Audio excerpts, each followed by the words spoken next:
Kind of looks like an automotive shipping department at this point. The Pep Boys, Manny, Mo, and Jack. So we're gonna take a look here. This box, we're gonna ignore this one here for now. This hand you'd be concentrating on, that hand you'd go, what did I have there? I don't even remember. We're gonna go into this one and see what we've got going on. So that might give it away right there. You don't say. I'll take out one of these here and show you what we've got.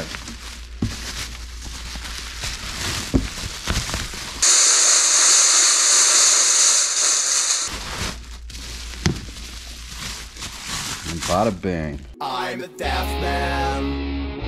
I watched too much unboxing videos. So we are going to put some coilovers on the BMW, and we're going to start with the rears.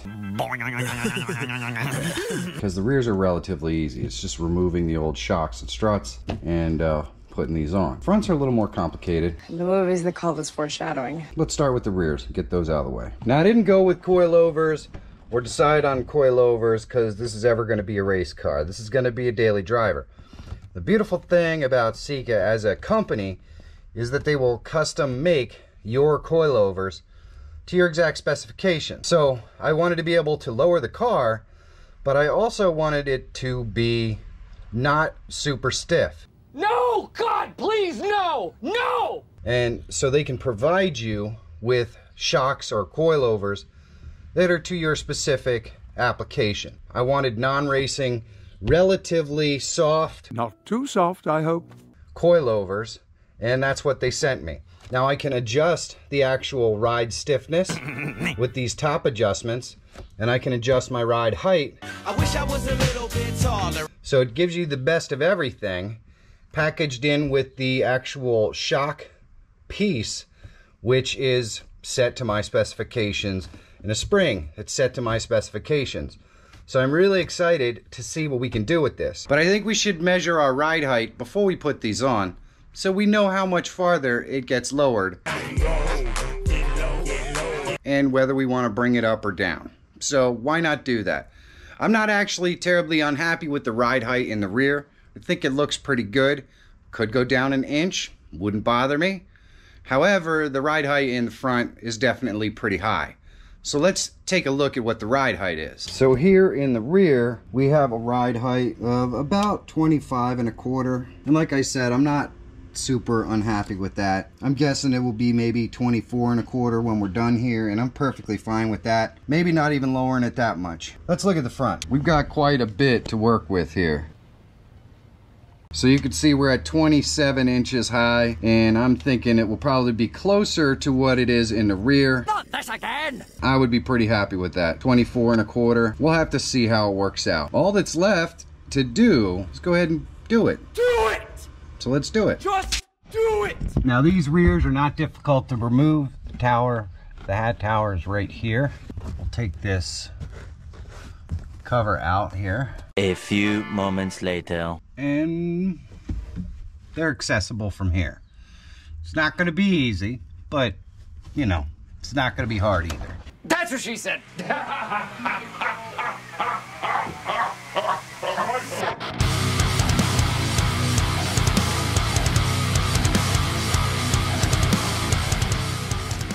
Alright, so once we get the bolts out at the top, there's just one right here, and then it goes out that way. Pretty simple stuff.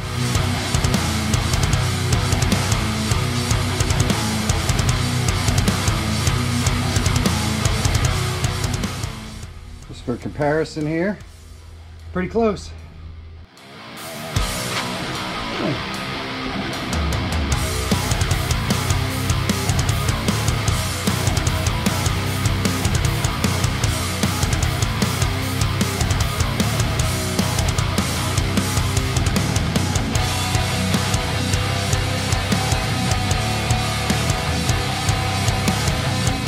Alright, so that's one side done.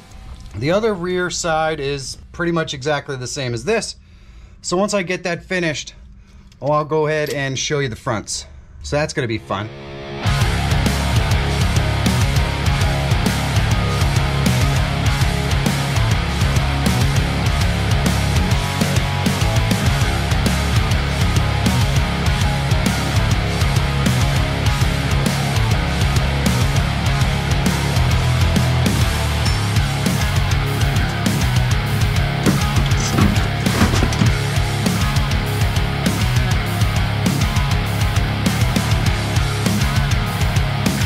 Alright, so this is all disassembled.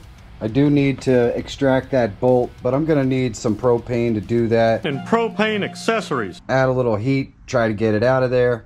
And I need a spring compressor to take off the springs. So until I make a parts run, which I can't do right now, we're going to go ahead and get started on the other side, pull it off, so we're ready to go with both sides. One eternity later. You guys have probably seen spring removal done on other channels where they just zip it off and whatever happens, happens. We're gonna try to do it the safe way today. He didn't just say what I think he did he? We're gonna use spring compressors, take some of the tension off this spring so that hopefully no one dies. What you talking about, Willis? So these two pins lock it around the spring and you just tighten it up to take some tension off it. Let me get a wrench here. We've got one on, let's put the other one on. Just for the sake of full safety. Say what now?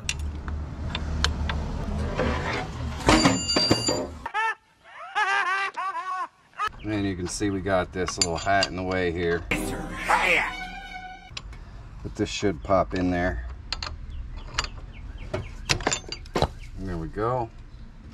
And the whole purpose of this is just to take some tension off the spring so it doesn't break our arm when we remove the bolt on the end. That guy's hilarious. His reaction would be priceless. Which I know, probably from a visual perspective, is much more entertaining. No, you cannot joke about that. Yeah, that's not funny. Safety first. We're at least somewhere in the top 10. Michael, you know better than that.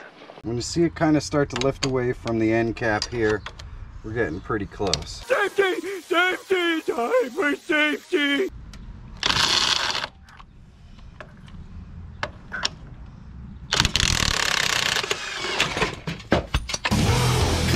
Boom. Still a little bit of drama. Sure, Jan. But not too bad.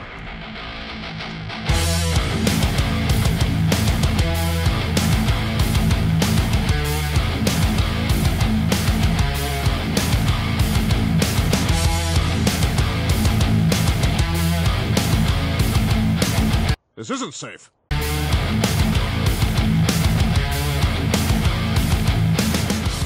So here are our instructions for these coilovers. We're going to use the original spindle and we have to cut it at 40 millimeters, which is about 1.5 inches. And then we have to put our shock on here, our the bottom end of our coilover, and weld it on. That's how this works. So here is the location where we have to measure our 1.5 inches. And so I'm going to do that. Get to cutting.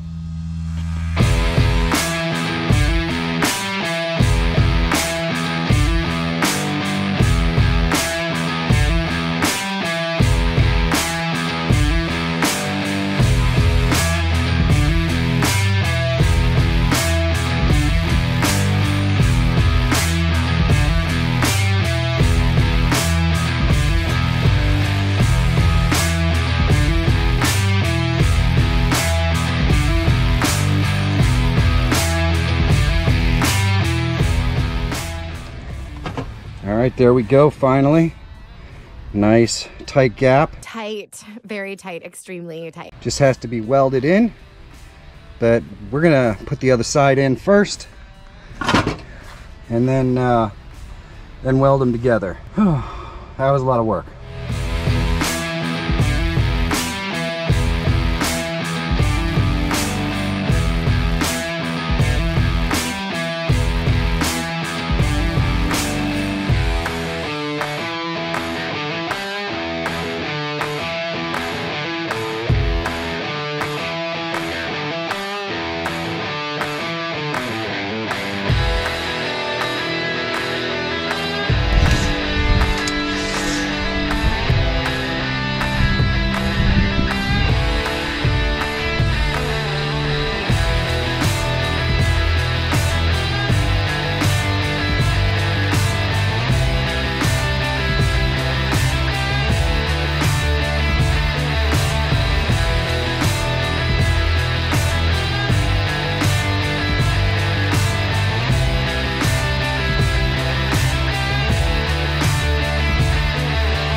right. So it has a bit more of a rake to it in the front than what I would like. But man, does that look lower. A lot lower. It's actually like a 15-step process to jack the front of this car up at this point. So the coilovers in the front may need to come up a little bit. Doesn't need to be raked. I just like it to be level and slightly tucked. As you can see, the front wheels are quite tucked. Whereas the rears are sensibly tucked. And that's probably what I can live with. But let's just take some quick measurements here. 24.5 inches. 24.5 inches we got in the back.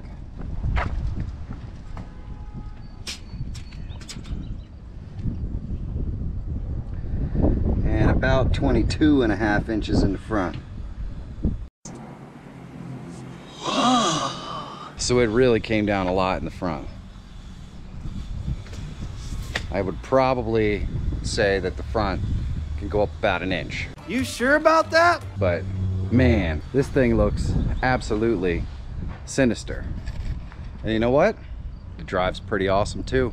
Even as low as it is, I didn't scrape on These nuts. It ran perfectly, so that's good. Now in next week's video, I'm going to show you how to actually adjust these coilovers and the final stance of the car, assuming I have enough footage, which I haven't really looked at yet. However, this is kind of a sneak peek of what's coming very soon, and I think you're really going to like it. But why would I spend all this time and money and energy on an old beat up 733 that's not worth anything? Because you're stupid. Well, it could only be for the love of cars. Oh, yeah, that's why. And if this moron can figure out how to do all this stuff, I know you can too. So go out there, find that car you always wanted that's been sitting in the field for the last 10 years, bring it home, and get it back on the road. You can figure it out. I know you can. And I'll see you guys in the next video.